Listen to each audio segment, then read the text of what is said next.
यात्रा निकालने से आपका देश हिंदू राष्ट्र बन जाएगा? हमारी पूरी की पूरी संस्कृति से दुर्गंध आनी शुरू हो गई और दुर्गंध का कारण धर्मगुरु ही है। अगर क्रांति नहीं हुई तो जो हमारा पतन हो रहा है, नैतिक है, व्यवहारिक है, आर्थिक है, सामाजिक है, वो अपने पराकाष्ठा पर पहुंचेगा। इस समय पे सच में कोई अलग जगाई जा सकती है तो धर्म गुरुओं के ये प्रयोग कि वो भले ही छोटे से क्षेत्र में हो, लेकिन कम से कम ऐसे युवा तैयार करें जो भविष्य के लिए तैयार हो। आज टेम्पल एजुकेशन की हम बात करते हैं, हम अपना टेम्पल एजुकेशन भूल गए।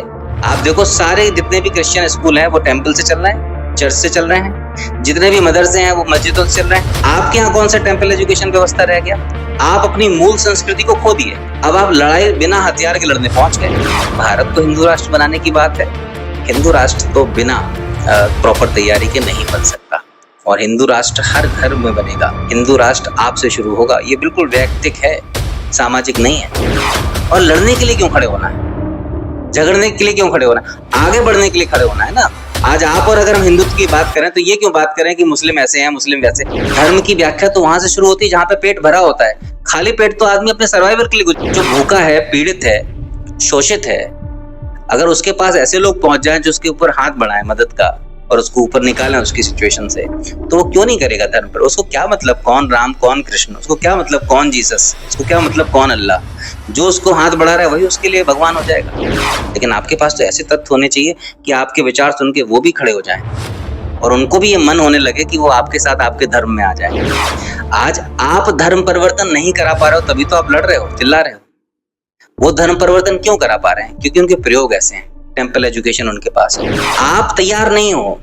आप जब मार्क जुकरबर्ग की व्यवस्थाएं चाहेंगे कि आप आगे बढ़े तो आप आगे बढ़ेंगे, क्योंकि they are not consumer centric, they are commerce centric. युवा ऐसा निकले कि जब भी वो किसी मंच पे बात करे तो ऐसी बात करे कि उसकी बात से प्रभावित होकर हजारों लोग उसके साथ जुड़ सकें। हम आज तक पुराने समय में जी रहे हैं। आज हम देख नहीं पा रहे हैं। चाइना में कम से कम 50 शहर पूरी तरीके से आधुनिक हो चुके हैं। कुछ चीजें उम्र के साथ ही आती हैं।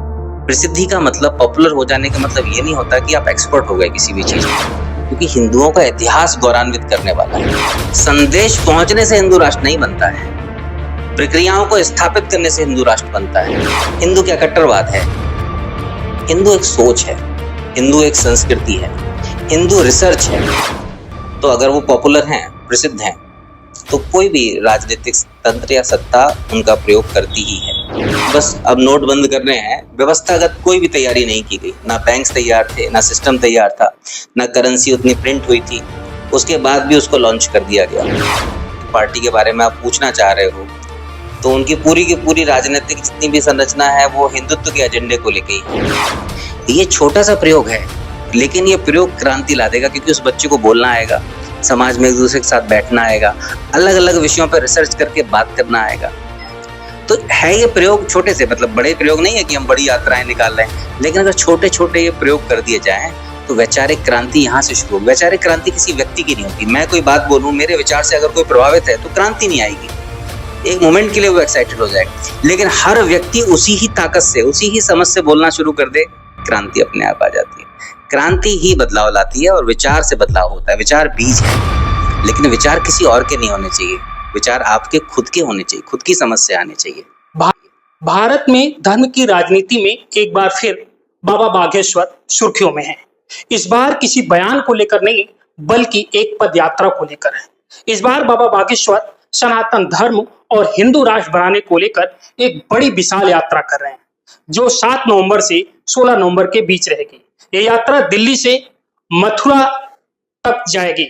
इन सब तमाम मुद्दों पर चर्चा करने के लिए हमारे साथ परम पूजनीय कबीर जी महाराज हैं, जिनसे इस यात्रा को लेकर बात करेंगे। महाराज जी, स्वयं टीवी के खास प्रोग्राम ज्ञान धर्म में आपका स्वागत है। धन्यवाद धर्मेंद्र जी, बहुत बहुत धन्यवाद आपका। महाराज जी, हमारा एक अहम सवाल है। बाबा बागेश्वर महाराज इस समय दिल्ली से लेकर के मथुरा तक एक पदयात्रा निकाल रहे हैं, और उस पदयात्रा का जो संदेश माना जा रहा है, सनातन की ज्योत जलाना और हिंदू धर्म की एकता को लेकर वो जगाने की एक मुहिम चला रहे हैं। इस यात्रा को आप कैसे देखते हैं? कोई भी जब अलग जगाने के लिए निकलता है, जागरूकता के लिए निकलता है, तो वो सारे प्रयास अप्रिशिएट करने वाले हैं। धीरेन्द्र शास्त्री जो भी प्रयास कर रहे हैं वो अच्छा है। और जहाँ भी जा रहे हैं लोगों को हिंदुओं के बारे में जागरण कर रहे हैं, कथाएं कह रहे हैं, प्रेरणादायक चीजें बता रहे हैं। तो कई सारे पक्षों को देखें तो ये सारे विषय ठीक हैं अगर वो कर रहे हैं तो। और इसी बीच बाबा बागेश्वर बड़े सुर्खियों में आ जाते हैं, वो विशेषकर पॉलिटिक्स विवादों में। इस रूप को कैसे देखते हैं? क्या इस यात्रा को निकालने का मकसद सच में हिंदू राष्ट्र या सनातन को जगाना है, या किसी पार्टी विशेष को फायदा पहुंचाना है? जिस राजनीतिक पार्टी के बारे में आप पूछना चाह रहे हो तो उनकी पूरी की पूरी राजनीतिक जितनी भी संरचना है वो हिंदुत्व के एजेंडे को लेके ही है। तो जो भी कर रहे होंगे ठीक है, उन प्रयासों को लिए अगर वो ऐसा कुछ कर रहे हैं तो ठीक है, मुझे इसके बारे में जानकारी नहीं है। नहीं, तमाम आरोप लगते हैं कि बाबा बागेश्वर विशेष एक पार्टी को लेकर धार्मिक भाव को अलग दिशा दे रहे हैं। धार्मिक भावनाएं बहुत सारे पहलुओं से तो हम उत्तेजित करते ही हैं, लोगों को कैटलिस्ट की तरह काम करते ही हैं, धर्मगुरु आगे ले जाने की कोशिश करते ही हैं चीजों के लिए। तो जो भी हिंदुओं के लिए बात कर रहा होगा, सनातन बार बार सनातन शब्द का प्रयोग कर रहा होगा, अब चाहे उनको सनातन की मूल समझ हो या नहीं हो, व्यवस्थागत तरीके पता हो या नहीं पता हो, तो अगर वो पॉपुलर हैं, प्रसिद्ध हैं, तो कोई भी राजनीतिक तंत्र या सत्ता उनका प्रयोग करती ही है। तो प्रयोग वो उनका भी प्रयोग किया जा रहा होगा, संभव है। दूसरा बड़ा अहम सवाल ये है कि भारत को हिंदू राष्ट्र बनाने की ये जो बार बार बाबा बागेश्वर मन से ऐलान कर रहे हैं, इसे किस रूप में देखते हैं? अगर आप देख सकते हैं, थोड़ा सा भी अगर हमें समझ हो, तो ये बिल्कुल वैसा ही है कि हमारे पास कोई व्यवस्था नहीं है, कोई तंत्र नहीं है, बस हमारे दिमाग में एक विचार आया और हम झंडा उठा के चल दिए। जैसे कि आपने देखा होगा जब डीमोनेटाइजेशन हुआ था, उनके दिमाग में आई बस ये बात कि बस अब नोट बंद करने हैं, व्यवस्थागत कोई भी तैयारी नहीं की गई, ना बैंक्स तैयार थे, ना सिस्टम तैयार था, ना करेंसी उतनी प्रिंट हुई थी, उसके बाद भी उसको लॉन्च कर दिया गया। जीएसटी के समय पे भी यही हुआ। तो ये जैसे भी जो भी प्रयास है, ये प्रयास क्या है, बहुत अल्पकालिक होते हैं और इनका कोई ना कोई प्रोपेगेंडा होता है, कोई ना कोई एजेंडा होता है। अगर मूल रूप से आप देखो कि अगर भारत को हिंदू राष्ट्र हमें बनाना है, तो हिंदू है क्या? हिंदू क्या कट्टरवाद है? हिंदू क्या लड़ाई लड़ने के लिए खड़ा होना चाहिए? हिंदू एक सोच है, हिंदू एक संस्कृति है, हिंदू रिसर्च है। अगर हमें सच में भारत को हिंदू राष्ट्र बनाना है तो क्या होने चाहिए हमारे प्रयास? अगर हमें भारत को हिंदू राष्ट्र बनाना है तो सबसे पहले हर घर में, हर व्यक्ति में हिंदू सोच को डालना पड़ेगा। आज अगर किसी से भी आप पूछ लो कि वो हिंदू क्यों है, वो सनातनी क्यों है, उसके पास जवाब नहीं होगा। धर्मेंद्र जी, आप भी पंडित हैं, ब्राह्मण हैं, ब्राह्मण परिवार से आते हैं। अगर आपसे ही मैं सवाल पूछ दूं कि आप क्यों सनातनी हैं, आप इसका जवाब दे पाएंगे सटीक? क्या बोलेंगे आप ज्यादा ज्यादा? हम टीका लगाते हैं इसलिए सनातनी हैं, हम मूर्ति की पूजा करते हैं इसलिए सनातनी हैं, हम जनेऊ पहनते हैं इसलिए सनातनी हैं। आपके पास इस बात का कोई ठोस जवाब है? आपको सोचना पड़ रहा है ना। अभी आप मेरी बात सुनते हुए आप सोच रहे हैं ना। जब जिस पूरी की पूरी कम्युनिटी को, या हम धर्म कह रहे हैं जिसको, पूरे के पूरे धर्म के लोगों को ढंग से अगर यही नहीं पता है कि वो क्यों हिंदू हैं, क्यों सनातनी हैं, तो इसका मतलब है वो उपयोग किए जा रहे हैं। अब चाहे कोई राजनीतिक पार्टी उनका उपयोग करे, चाहे कोई धर्मगुरु उनका प्रयोग करे। अगर हमें भारत को हिंदू राष्ट्र बनाना है तो सबसे पहले तो हमें ये व्यवस्थाएं देनी पड़ेगी ना, वो समझ देनी पड़ेगी कि हिंदू है क्या। हिंदू तो समझ है ना। हम अगर हिंदू, मुसलमान या क्रिश्चियनिटी किसी का भी नाम ले रहे हैं, वो अपने आप में तो एक समझ है ना, एक समझ विकसित होती है ना। जब आप हिंदू होते हो तो आप क्यों बोलते हो कि हिंदू श्रेष्ठ है? क्योंकि हिंदुओं का इतिहास गौरवान्वित करने वाला है। छोटी छोटी रीलें बना बना के, छोटे छोटे वीडियोस में आके आजकल लोग बहुत जानकारी देते हैं हिंदुओं के बारे में। और अच्छी भी बात है कि हमारी संस्कृति इतनी गौरवान्वित करने वाली थी, ऐसे ऋषि मुनि हुए, इतना हम वुमेन एम्पावरमेंट को एनकरेज करते थे, इतने वेद, इतने शास्त्र, इतने तंत्र पे इतना सब कुछ लिखा गया, वो आपकी संस्कृति में लिखा गया। लेकिन आज का जो हिंदू है उसका तो स्वभाव ही नहीं है, उसको तो समझ ही नहीं है, उसको तो शोध ही करना नहीं आता। वो किसी के भी कहने पे 30 सेकंड में तैयार हो जाता है लड़ने के लिए। उनको सिखाया जाता है तो वो भी गलत बात है। धर्मो रक्षति रक्षता, धर्म की रक्षा करो नहीं तो धर्म तुम्हें मार डालेगा। अब वो इसको भी इस तरीके से लेके जाते हैं कि दूसरे को मारेंगे तब हमारा धर्म रक्षित होगा। अगर आपको अपना घर मजबूत करना है तो आप सबसे पहले क्या करेंगे, आप बताइए? आप सबसे पहले अपने घर की जो व्यवस्थाएं हैं, जो प्रक्रियाएं हैं, उनको मजबूत करेंगे ना। हिंदू समाज कैसे हिंदू समाज बनता है? जब हर घर पूरी तरीके से हिंदू हो जाए, उस हर घर का एक एक व्यक्ति इस बात को समझे कि हिंदुत्व है क्या, हिंदू विचार है, हिंदू कल्पना है, हिंदू विज्ञान है, हिंदू संस्कृति है, हिंदू रिसर्च है। आज हिंदू के नाम पे तो हम क्या क्या क्या कर रहे हैं, मूर्ति पूजा, तिलक, आडंबर तक हम सिमट के रह गए। जबकि ये पूरी की पूरी व्यवस्थाएं हैं 400-500 साल से ज्यादा पुरानी नहीं है, जिनको हम आज पाखंड की तरह प्रयोग कर रहे हैं। वैदिक संस्कृति तो हमें लेके आती थी ना, जो आपके तल पे काम करती थी, आपके 5 तलों पे काम करती थी, अन्नमय कोश से आनंदमय कोश तक, आपकी श्वास पे काम करती थी, आपके शारीरिक संरचना पे काम करती थी, आपके प्रकृति से तालमेल पर काम करती थी। आज तो हम इस समझ को नहीं लेते हैं। नवरात्रि आध्यात्मिक प्रयोग का समय है, लेकिन हम क्या प्रयोग करते हैं? बस माता रानी को स्थापित करना है और वो डांडिया करना है, उसके बाद माता रानी को नदी में प्रवाहित कर देना है। माता रानी तो शक्ति है, वो नवरात्र में अगर आई है तो आपको शक्ति से भरने के लिए आई है ना। तो कहने का मतलब ये है कि हम जड़ों को तो भूल रहे हैं। सतही काम करेंगे तो आपको लगता है आप हिंदू बन पाएंगे? आप तो वही बन पाएंगे जो आप आज हैं। आप आज अगर पाश्चात्य प्रणाली के कपड़े पहन रहे हैं, आज आपकी सोच पाश्चात्य है, आप विदेशों की तरफ देखते हैं, जो अमेरिका में, यूरोप में पॉपुलर होता है वो आपकी जिंदगी का हिस्सा बन जाता है। आपके घरों से एक एक प्रक्रिया खत्म हो गई। आप कैसे हिंदू राष्ट्र बनाएंगे? जब आपके यहाँ के हिंदू हिंदू नहीं रह गए तो आप हिंदू राष्ट्र बना कैसे पाएंगे? हिंदुओं का होना मतलब कि हिंदू संस्कृति को खींचें। आज अगर बागेश्वर धाम या धीरेन्द्र शास्त्री यात्रा निकाल रहे हैं तो क्या इससे आपका देश हिंदू राष्ट्र बन पाएगा? कैसे बन पाएगा आप बताइए? यात्रा निकालने से आपका देश हिंदू राष्ट्र बन जाएगा? अगर यात्रा ही निकालने से आपका देश हिंदू राष्ट्र बनता तो बहुत आसान हो जाता, कब का बन चुका होता। वो तो बता रहे हैं कि ना, घर घर तक संदेश पहुंचाएंगे हिंदू राष्ट्र बनाने को लेकर। संदेश पहुंचने से हिंदू राष्ट्र नहीं बनता है, प्रक्रियाओं को स्थापित करने से हिंदू राष्ट्र बनता है। आज वो जगह है जो बागेश्वर, अगर ये वहीं पे प्रयोग कर रहे हैं, आज इनके पास संसाधन है, प्रसिद्धि है, लोग इनकी बात मान रहे हैं, ये जिस गांव में रह रहे हैं, जो इन्होंने पूरा का पूरा विकसित किया है, वहां पे पहले हर घर को हिंदू बना पाए, वहां पे पहले व्यवस्था दे पाए कि गुरुकुल कैसे होने चाहिए, शिक्षा व्यवस्था क्या होनी चाहिए। आज हिंदू हिंदू क्यों था? क्योंकि हिंदुओं के पास एक बहुत कंसंट्रेटेड एजुकेशन सिस्टम था, जो उनके अंदर के व्यक्तित्व को विकसित करता था। आज टेम्पल एजुकेशन की हम बात करते हैं, हम अपना टेम्पल एजुकेशन भूल गए।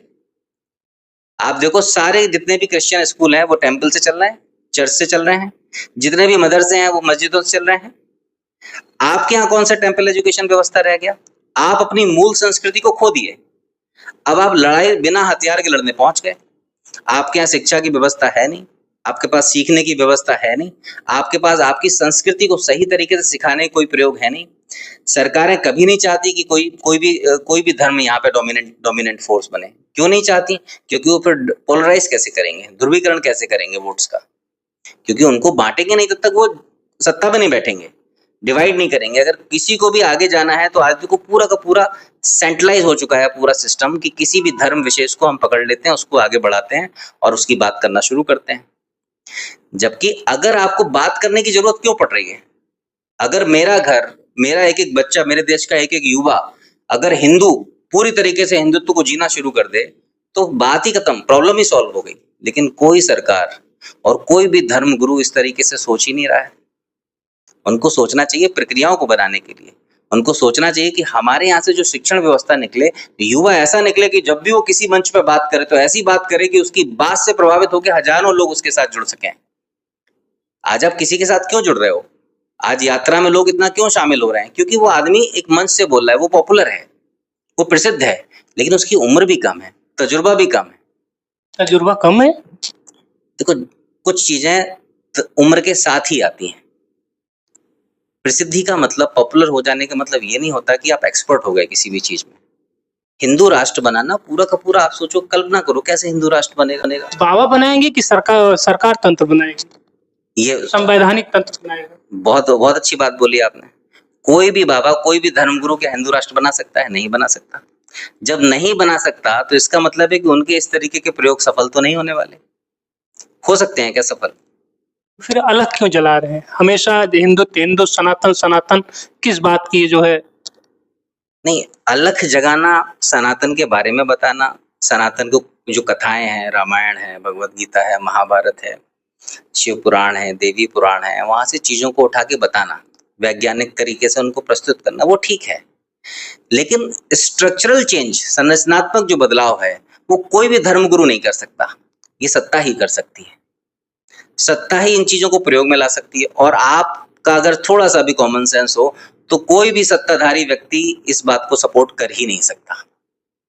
तो अगर ऐसा हो रहा है तो वो क्षणिक प्रोपेगेंडा है, कुछ दिन के बाद शांत हो जाएंगे और फिर बैठ जाएंगे, फिर नया एजेंडा लेके, फिर किसी समय पर कहीं पर चुनाव हो रहे होंगे, फिर आपको हलचल देखने को मिल जाएगी, फिर कहीं पर किसी बात को दबाना होगा तो कोई ना कोई एजेंडा विकसित होना शुरू हो जाता है।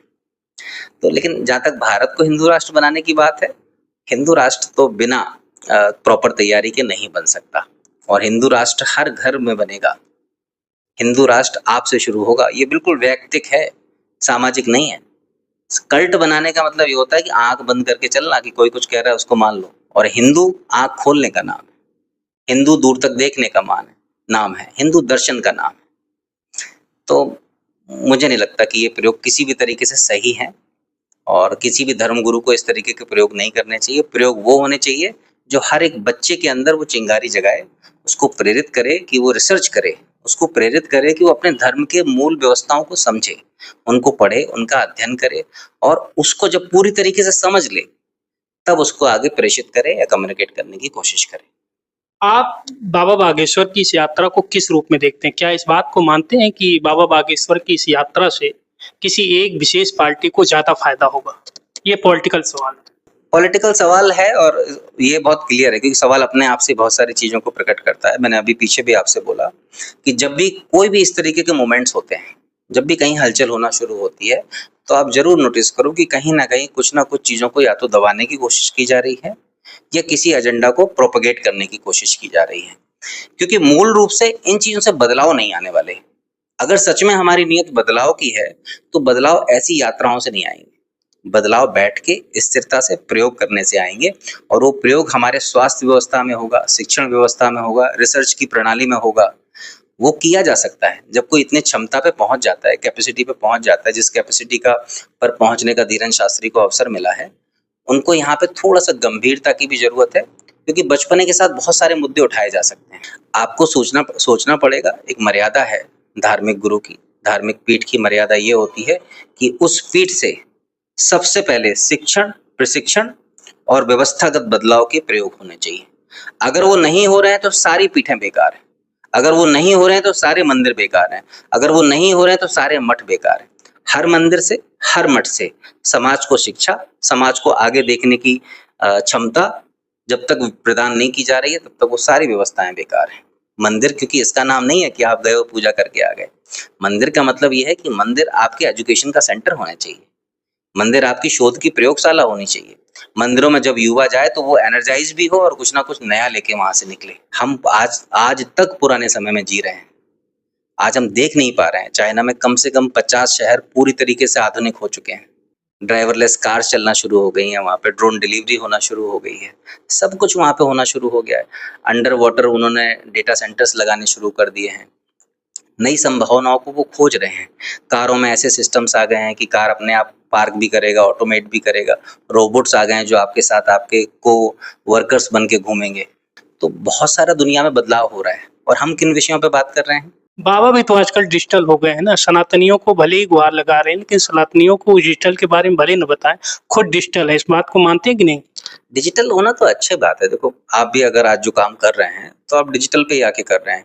तो समय तो ऐसा है कि इस समय बहुत अच्छी बातों को भी फैलाया जा सकता है और प्रोपेगेंडा भी बनाए जा सकते हैं। और आपको बताऊं, डिजिटल पे भी आगे तक पहुंचना इतना आसान थोड़ी है। कंट्रोल्ड एनवायरनमेंट में आप जब मार्क जुकरबर्ग की व्यवस्थाएं चाहेंगे कि आप आगे बढ़े तो आप आगे बढ़ेंगे, क्योंकि they are not consumer centric, they are commerce centric. वो उपभोक्ताओं को आगे नहीं बढ़ाना चाहते, उपभोक्ताओं को कंज्यूम कर चूसते रहना चाहते हैं कि उनका व्यापार बढ़े। और आज हम सब लोग जो दिन भर घिसते रहते हैं अपना अंगूठा, वो अरबपति खरबपति बनते चले जा रहे हैं। हमारा हर अंगूठे का घिसना उनको पैसे जनरेट करके देता है। तो चीजें बदल रही हैं। डिजिटल होना तो अच्छी बात है, डिजिटल होने में कोई बुराई नहीं है, लेकिन डिजिटल भी समझ के साथ हम हो तो बात अलग हो जाए। बाबा बागेश्वर की दिव्य शक्ति को किस रूप में देखते हैं? कितना सच है, कितना पाखंड है? सवाल थोड़ा जटिल है और इस पर जब इन विषयों पे बात करेंगे तो बहुत सारा हमें अपनी संस्कृति के केंद्रों में जाना पड़ता है, और इतना लिखा गया है हमारी संस्कृति में तंत्र के ऊपर कि वो कल्पना के परे है। अब तंत्र का मतलब ये नहीं होता कि किसी पे आपने काला जादू कर दिया, किसी को आपने नुकसान पहुंचा दिया। तंत्र का मतलब है किसी भी विशेष क्षमता को एक सर्टेन लेवल तक विकसित कर लेना। आपने यहाँ पे ये भी देखा होगा कि सुहानी करके एक लड़की है, वो भी सेम कैपेसिटीज को डिस्प्ले करती है। तो इसका मतलब ये है कि आप अगर किसी व्यवस्था से आ रहे हैं या प्रकृति ने किसी माध्यम से आपकी कोई ना कोई क्षमता को अगर खोल दिया है, या आप किसी चीज विषय को समझना शुरू कर दिए, तो आपके पास विशेष क्षमता आ जाती है ना। तो अगर आपको वो क्षमताएं मिलती हैं, एक तो हमारी संस्कृति एक चीज को और मानती है, हम पुनर्जन्म को भी मानते हैं कि आज धर्मेंद्र जी अगर कोई भी काम कर रहे हैं तो इनके संस्कार संचित होंगे और अगले जन्म में जहां भी ये जाएंगे तो वो कार्मिक मेमोरी के रूप में आपके पास आ जाएंगे। तो ऐसी कई तरीके की मेमोरीज होती हैं जो हमारे पास होती हैं। जैसे आप किस घर में इस बार पैदा हुए, कौन आपके माँ बाप हुए, आप किस तरीके की टेंडेंसी लेके पैदा हुए, आपके पास शरीर कैसा मिलेगा, आपकी आंखों का रंग कैसा होगा, ये मेमोरी आप लेके पैदा होते हैं। इसके आपका डिसीजन नहीं है, चॉइस नहीं है, it is given to you. अभी गिवन जो आपके पास है उसका भी पूरा का पूरा एक अंडरस्टैंडिंग है प्रकृति की, वो प्रकृति की है, किसी व्यक्ति की नहीं है। प्रकृति की व्यवस्थाएं हैं कि आज आपने जहां पर जीवन को छोड़ा है, आप आगे की यात्रा जहां से शुरू करेंगे तो आपको संचित कर्म वहां से मिलना शुरू हो जाएंगे। तो कई बार हम बहुत सारे प्रयोग ऐसे कर लेते हैं, साधनाएं कर लेते हैं जिनका फल हमें नहीं मिल पाता। जैसे भगवत गीता में आपने सुना होगा ना, कर्मण्येवाधिकारस्ते मा फलेषु कदाचन, कि फल कर्म करो, फल की चिंता मत करो। क्यों ना करो? क्योंकि आपके हाथ में नहीं है कर्म कब मैनिफेस्ट होगा, कर्म कब साकार होगा। कि आप आज जो प्रयास कर रहे हैं, कल आप कितने पॉपुलर होंगे, कल आप कहाँ तक जाएंगे, ये आपके हाथ में नहीं है। ये प्राकृतिक व्यवस्थाओं के अनुकूल है कि वो कैसे लेके जाएगा। तो जहां पर आप छोड़ते हैं वहां से यात्रा शुरू हो जाती है। धीरेन्द्र शास्त्री ही नहीं, ऐसे बहुत सारे लोग हैं जिनके पास बहुत विशेष क्षमताएं रही, और हमारी संस्कृति में केवल हमने ही इस विषय पे बात नहीं की है, पूरी दुनिया ने इन विषयों पे बात की है कि जितने भी ऋषि हुए, साधु हुए, संत हुए, महात्मा हुए, कहीं ना कहीं विशेष कलाएं उन्होंने दिखाई हैं। तो संभव है, मैं पूरी तरीके से आश्वस्त नहीं हूँ इस प्रश्न का जवाब देने के लिए, क्योंकि ना ही मैं उनसे मिला हूँ, ना ही मैंने कोई रिसर्च की है उनके ऊपर, और जो विषय लिया है वो बहुत सुपरफिशियल लिया है कि किसी धर्मगुरु की यात्रा करने से भारत कैसे हिंदू राष्ट्र बनेगा। तो इस विषय पे चर्चा होनी थी, लेकिन उनकी क्षमताओं के बारे में कमेंट्री करना, क्योंकि मैं जानता नहीं हूँ उसके बारे में विशेष कि उनके पास क्या है, किस तरीके की सिद्धि है या क्षमता। सिद्धि का मतलब क्या होता है कि आप जैसे बोलना शुरू किए तो आपकी वाणी में एक वो आ जाता है, आकर्षण आ जाता है, शक्ति आ जाती है, तो सिद्धि हो गई, वाक सिद्धि हो गई इसको। तो वैसे कई बार किसी की समझ की सिद्धि बन जाती है कि मैं आपका ब्रेन को रीड कर सकता हूँ, आपको देख के रीड कर सकता हूँ, आपके नाड़ी तंत्र को रीड कर सकता हूँ, आपके चेहरे को देख के बता सकता हूँ कि इस तरीके की समस्याओं से आप जूझ रहे होंगे। तो ज्योतिष में इन विषयों पर पहले से बहुत बात हुई है, और हमारी संस्कृति बहुत पुरानी है, गूढ़ है, वैज्ञानिक है। इसीलिए मैंने आपसे कहा कि यात्राओं से हिंदू राष्ट्र नहीं बनेगा। सांस्कृतिक जो धरोहर है उसको सही रूप में आरोपित करने से हिंदू राष्ट्र बनेगा। अब आप सोचो, चाइना के बच्चों को आज वो सिखाया जा रहा है कि अगले 20-25 साल में जब चारों तरफ मशीनें होंगी आपकी, तब वो वहां पे रिलेवेंट रह सकें। आज हमारे यहाँ का बच्चा तो इस चीज के लिए भी तैयार नहीं है कि भारत में जैसे ही रोबोट्स आएंगे हम कहाँ जाएंगे। 90% जॉब पे अटैक होने वाला है दुनिया में।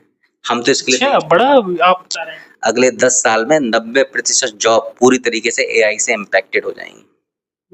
90% पूरी दुनिया की जॉब्स, और 90% जॉब के बाद हमारे यहाँ का युवा तो तैयार नहीं है। अगर हम सच में हिंदू हैं तो हम तो प्रयोगवादी पद्धति से आते हैं ना।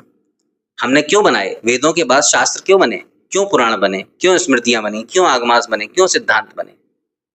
रिसर्च हो रही है, लगातार रिसर्च हो रही है। आपकी संस्कृति वहीं रुक गई जहां से रिसर्च होना बंद हो गया। आज आपका पूरा का पूरा एजुकेशन सिस्टम रिसर्च नहीं करता, भारत कोई भी इनोवेशन नहीं करता, भारत की पूरी इकोनॉमी ट्रेड इकोनॉमी है। जितने भी बड़े व्यापार हैं वो केवल ट्रेड कर रहे हैं। इनोवेशन का तो मतलब ये होता है कि हमने कुछ नया खोजा, नया कुछ विकसित कर दिया। क्या बनाया है आपके देश ने? आपके पास पुराने एग्जाम्पल सारे हैं, नए एक भी नहीं है। जितने भी बड़े बिजनेसमैन है भारत के, वो तैयार ही नहीं इन व्यवस्थाओं के लिए। वो कंट्रोल करके बैठ गए हैं नेचुरल मिनरल्स पर, रिसोर्सेज पर, आपके खेतों पे, पहाड़ों पे, नदियों पे, और जितने मिनरल्स हैं, कोल पे, सब जगह कंट्रोल करके बैठ गए हैं। आप लोगों के पास कुछ भी नहीं बचा है, और आप लोग कुछ देना भी नहीं, वो लोग कुछ देना भी नहीं चाहते आपको। तो व्यवस्थाएं और पूरी की पूरा सिस्टम बिल्कुल प्रतिकूल है। इस समय पे सच में कोई अलग जगाई जा सकती है तो धर्म गुरुओं के ये प्रयोग, कि वो भले ही छोटे से क्षेत्र में हो, लेकिन कम से कम ऐसे युवा तैयार करें जो भविष्य के लिए तैयार हो। ऐसा कुछ उनके अंदर कैपेसिटी बिल्ड करें जो संस्कृति को समझते हो, इतिहास को समझते हो और रिसर्च ओरिएंटेड उनका माइंड हो, उनके अंदर जिज्ञासा हो नया कुछ सीखने के लिए। आज आप युवाओं को कुछ भी नया सिखाने जाओ, वो क्लोज्ड हैं, सीखना नहीं चाहते क्योंकि उनका फाउंडेशन नहीं बिल्ड किया गया है, तैयारी नहीं की गई है, उनको उस तरीके से मैच्योरिटी या शेप नहीं दिया गया है जहाँ पे वो रिसेप्टिव हो सके, मतलब ग्रहणशील हो सके। मेरा एक अंतिम सवाल है महाराज जी, सनातन धर्म और हिंदू की धर्मों की बात होती है, पर सनातन धर्म में तमाम शंकराचार्य हैं और सब अलग अलग भाषा का प्रयोग करते हैं, सब अलग अलग ज्ञान देते हैं, कैसे एक होंगे आप? एक नहीं हो सकते। मैंने आपको जैसे बार बार एक ही चीज के लिए बोला, हमारी संस्कृति रुक गई है। जैसे नदी का जल होता है ना बहता हुआ, अगर पानी कहीं पर भी रोक दिया जाए तो आप उसके पास जाओ तो क्या आती है, दुर्गंध आनी शुरू हो जाती है। हमारी पूरी की पूरी संस्कृति से दुर्गंध आनी शुरू हो गई और दुर्गंध का कारण धर्मगुरु ही है, क्योंकि धर्म गुरुओं ने आगे नहीं लेके गए, वो बस गद्दी पे कैसे बने रहे इसके लिए सारे प्रयोग किए। धर्म गुरुओं ने इन व्यवस्थाओं पे काम नहीं किया है कोर तरीके से कि वो संगठित होकर किस तरीके से वो एजुकेशन सिस्टम बनाए कि बच्चा जो हमारे देश का युवा निकले वो शक्तिशाली निकले, गंभीर निकले, वो विदेश में अपनी पताका फहरा सके।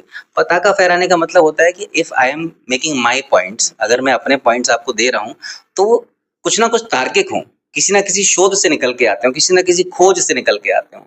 बस रील देख के अगर मैं अपना ओपिनियन आपको दे दूं और आपसे लड़ना शुरू कर दूं तो हमारा युवा तो कमजोर है ना, क्योंकि अगले ही कमेंट में वो रुक जाएगा। तो अगर संस्कृति को, देश को, सभ्यता को, किसी को भी आगे बढ़ाना है तो हथियार कौन है? हथियार तो आप हम सब लोग हैं ना।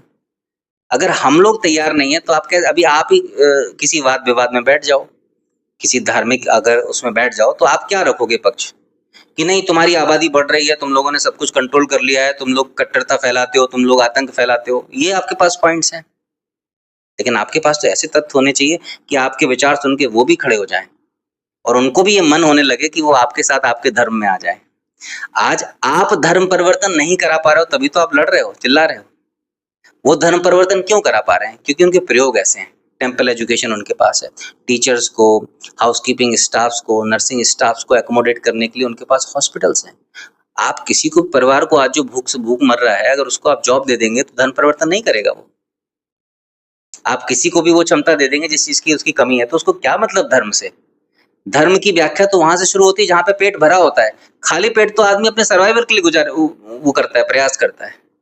जो भूखा है, पीड़ित है, शोषित है, अगर उसके पास ऐसे लोग पहुंच जाएं जो उसके ऊपर हाथ बढ़ाएं मदद का और उसको ऊपर निकालें उसकी सिचुएशन से, तो वो क्यों नहीं करेगा धर्म पर? उसको क्या मतलब कौन राम कौन कृष्ण, उसको क्या मतलब कौन जीसस, उसको क्या मतलब कौन अल्लाह? जो उसको हाथ बढ़ा रहा है वही उसके लिए भगवान हो जाएगा। आप तैयार नहीं हो।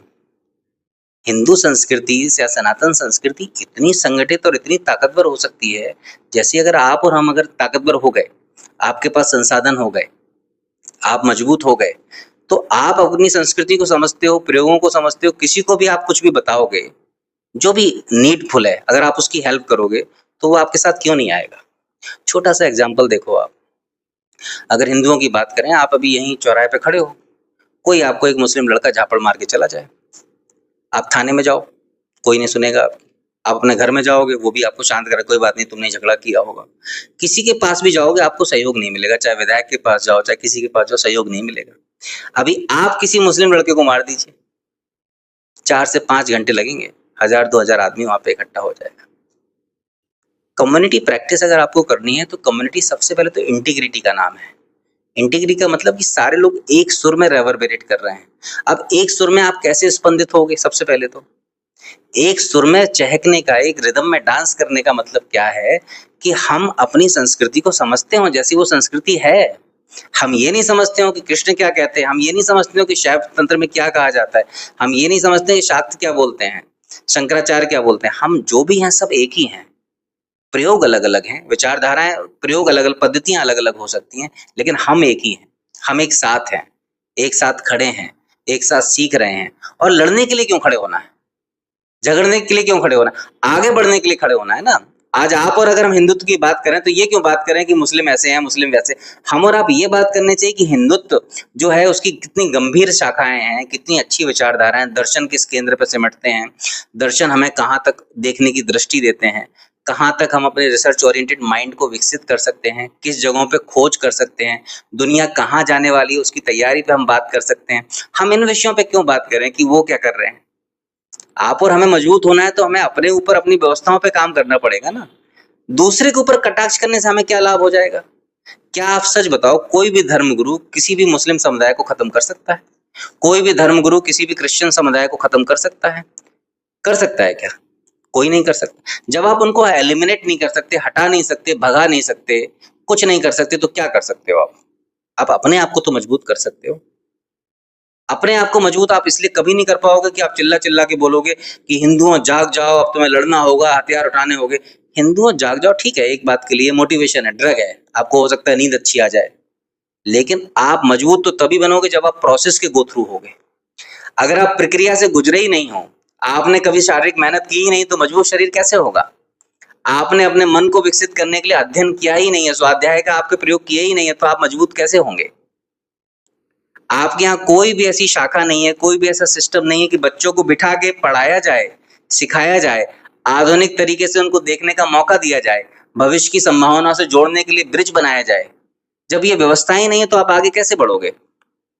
हम आज भी 50 साल पहले के प्रयोग कर रहे हैं। आप लोग थोड़ा सा अध्ययन करोगे, आपको समझ में आएगा कि दुनिया बहुत आगे निकल चुकी है। और हम किन विषयों पे बात कर रहे हैं, हिंदू राष्ट्र, मुस्लिम राष्ट्र और क्रिश्चियन राष्ट्र, ये विषय नहीं है।